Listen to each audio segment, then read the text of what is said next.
فرقہ اصلی نہیں ہے، سیدھی سی پہچان ہے۔ دیکھو بات ہی سیدھی سادی سی ہے جو میں آپ سے عرض کروں کہ اگر فرقہ ہے تو پھر ایمان نہیں ہے اس میں۔ اب قرآن جو آپ سے کہہ رہا ہے ان الذین فرقوا دینہم، کہ جنہوں نے دین میں فرق کر لیا۔ فرقہ تبھی بنتا ہے نا جی تو جو دین میں فرق کر لیتے ہیں۔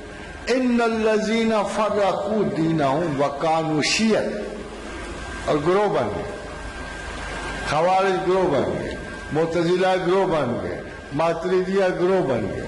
تو جو بھی مختلف نکلا یا ایک راہ مختلف نکلی تو ان الذین فرقوا دینہم وکانوا شیعا، اور وہ گروہ بن گئے۔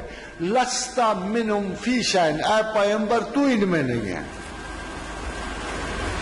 اس گروہ میں پیغمبر نہیں ہے قرآن کے حکم کے مطابق۔ اس لیے 72 چھوڑ کے 174 بن گئے۔ وہ تمام فرقے جو ہیں نہ خدا کے ہیں نہ رسول کے ہیں، کیونکہ جو مسلمان رہا وہ مسلمان ہے چاہے وہ کتنا بھی گناہ گار ہے۔ جس نے آگے کوئی پخ لگا لی وہ جانے اور اس کا انجام جانے، ہم نے ان کو اچھا برا کہتے ہیں۔